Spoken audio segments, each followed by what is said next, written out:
சென்னை மாநகராட்சியின் சார்பாக பருவமழை வெள்ள நீர் வடிகால் பணிகள் பெரும்பாலும் முடிந்துவிட்டதாக கூறப்பட்டாலும் நகரின் முக்கிய இடங்களில் இன்னும் பணிகள் முடிக்கப்படாமல் உள்ளதாக புகார் எழுந்துள்ளது. இதுகுறித்து விவரிக்கிறது இந்த செய்தி தொகுப்பு. பருவமழை என்றாலே சென்னை மக்கள் அச்சப்படக்கூடிய வகையில் ஆண்டுதோறும் மழை வெள்ளத்தில் தத்தளிக்கும் நிலை உள்ளது.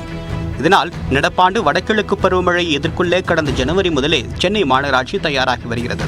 அந்த வகையில் உலக வங்கி நிதி மூலமாக 120 கோடி ரூபாய் மதிப்பீட்டில் 48 கிலோமீட்டர் நீளத்திற்கு மழைநீர் வடிகால் அமைக்கப்பட்டுள்ளதாக மாநகராட்சி சார்பில் தெரிவிக்கப்பட்டுள்ளது. உட்கட்டமைப்பு மற்றும் வசதிகள் நிதியில் 26 கோடி ரூபாய் மதிப்பீட்டில் 10 கிலோமீட்டர் நீளத்திற்கு மழைநீர் வடிகால் அமைக்கக்கூடிய பணிகள் முடிக்கப்பட்டிருப்பதாகவும் தெரிவிக்கப்பட்டுள்ளது.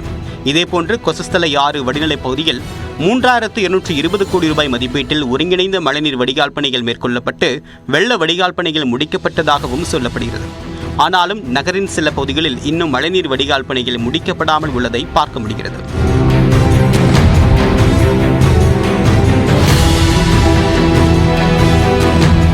எங்க பார்த்தாலும் பள்ளம் தோண்டப்பட்டு அந்த மண் குவியல் இருக்கிறத நம்ம ஒளிப்பதிவாளர் ஜாஃபர் காட்டிட்டு இருக்காரு. அந்த காட்சிகள் எல்லாம் நீங்க பார்க்கலாம். எங்க பார்த்தாலும் மழைநீர் வடிகால் பணிகள் இருக்கக்கூடிய அனைத்து பகுதிகளிலையும் இது போன்ற மண் குவியலா தான் இருக்குது. பள்ளங்கள் எதுவும் அடைக்கப்படாமல் இருக்கு. அதனால ஏற்படக்கூடிய டிராபிக்கையும் நீங்க பார்க்கலாம். இந்த பகுதிகளில் மட்டும் பார்த்தீங்கன்னா ஏற்கனவே தூர்வாரப்பட்ட பகுதி, ஏற்கனவே இந்த இடத்துல மட்டும் 1000 குடியிருப்புகள் இருக்கு. ஆனா கடந்த முறை இந்த பகுதியில் இருக்கக்கூடிய 100க்கும் மேற்பட்ட வீடுகள் தரைதளம் முழுவதும் தண்ணீரில் மூழ்கி போனது. அந்த பகுதியிலே பார்த்தீங்கன்னா இந்த மழைநீர் வடிகால் பணிகள் எந்த அளவுல இருக்கு அப்படின்றத நீங்க பார்க்கலாம்.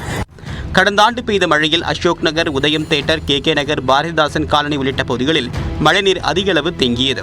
இதை சீர் செய்வதற்காக புதிய திட்டப்பணிகள் அமைக்கப்பட்டு கால்வாய்களும் அமைக்கப்பட்டு வந்தன. இந்த பணியில் சென்னை மாநகராட்சி, நெடுஞ்சாலைத்துறை, குடிநீர் மற்றும் கழிவுநீர் வடிகால் வாரியம் உள்ளிட்டவை ஈடுபட்டன. இதற்காக கிண்டி, ஈக்காடு தாங்கல், அசோக் நகர், வடபழனியை இணைக்கக்கூடிய ஜவஹர்லால் நேரு சாலை உள்ளிட்ட இடங்களில் நெடுஞ்சாலைத்துறையால் பெரிய பள்ளம் தோண்டப்பட்டது. இந்த பள்ளங்கள் கடந்த 3 மாதங்களாக மூடப்படாமல் அப்படியே திறந்து கிடப்பதால் வாகன ஓட்டிகள் அவதிக்கு உள்ளாகி வருகின்றனர். இது நோண்டாங்க சார், ரோடு போட்டாங்க, இது நோண்டாங்க, க்ளோஸ் பண்ணி வச்சுக்காங்க, டம் பண்ணிட்டாங்க, இரும்பு பொருளை க்ளோஸ் பண்ணி டேம் பண்ணிட்டாங்க. இந்த ஏன்னா ரோடு தண்ணி ஃபுல்லாக இது உள்ளே வருது, அதை டம் பண்ணிட்டாங்க. நோண்டே வேஸ்ட். இந்த காவா வேலை செஞ்சு வேஸ்ட்டு. இந்த காவா புதுசாக இருக்குது, வேற தரமே இல்லை. பழைய காவை கிளீன் பண்ணி போட்டுருந்தோம்னா நல்லா இருந்திருக்கும், அழகாக தண்ணி போயிருக்கும். இந்த பகுதிகளில் மழைநீர் வடிகால் கால்வாய்களில் அடைப்புகள் அகற்றக்கூடிய பணி ஏற்கனவே முடிந்துவிட்டன. ஆனால் கழிவுநீர் குழாய் அமைக்க தோண்டப்பட்ட பள்ளத்தின் மண் அள்ளப்பட்டு கால்வாய் அருகே கொட்டப்படுவதால் மீண்டும் அடைப்புகள் ஏற்பட்டுள்ளன. இது மட்டுமின்றி பருவமழை தொடங்கக்கூடிய நேரத்தில் கழிவுநீர் குழாய் பணிகளுக்காக மீண்டும் பள்ளம் தோண்டப்படுவதால் மழைநீர் தேங்கி நிற்கக்கூடிய நிலை ஏற்பட்டுள்ளது. நாங்களே ரொம்ப இந்த மாதிரி பழம் நோடி போட்டீங்கன்னா இந்த மாதிரி 4 பிள்ளைங்க வந்தா நாங்க என்ன சார் பண்ணுவாங்களா? வசதிக்காரங்களா வீட்டுக்குள்ளே பங்களாவில கூட்டிட்டு போறதுக்கு? பெருமளவு மழைநீர் வடிகால் பணிகள் முடிக்கப்பட்டு விட்டதாக மாநகராட்சி சார்பில் சொல்லப்பட்டாலும் முக்கிய கால்வாய்களை இணைக்கக்கூடிய பணிகள் முடியாமல் உள்ளன. இது பருவமழை காலத்தில் பெரும் பாதிப்பை ஏற்படுத்தக்கூடும் என்பதே பொதுமக்களின் அச்சமாக உள்ளது. KK நகர், அசோக் நகர், முக்கியமாக நகரத்தினுடைய நெருக்கமான பகுதிகளில் பார்த்தீங்கன்னா இன்னும் மழைநீர் வடிகால் பணிகள் முடிவடையாமல் இருக்கக்கூடிய காட்சிகளை தான் பார்க்க முடிகிறது.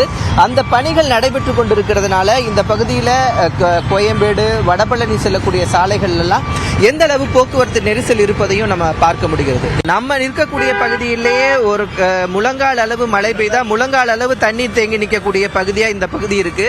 முக்கியமாக மழைநீர் தேங்கக்கூடிய பகுதியா இருக்கக்கூடிய இந்த பகுதியில் மழைநீர் வடிகால் பணிகள் முறையாக நடைபெறவில்லை அப்படின்னு சொல்லிட்டு மக்கள் குற்றச்சாட்டுகிறாங்க. விரைவாக இந்த பணிகளை முடிக்க வேண்டும் அப்படின்னு சொல்லிட்டும் இந்த பகுதி மக்கள் நம்மிடம் கோரிக்கை வைத்திருக்கிறதையும் பார்க்க முடிகிறது. நியூஸ் 18 செய்திகளுக்காக ஒளிப்பதிவாளர் ஜாஃபருடன் செய்தியாளர் ரகுவரன்.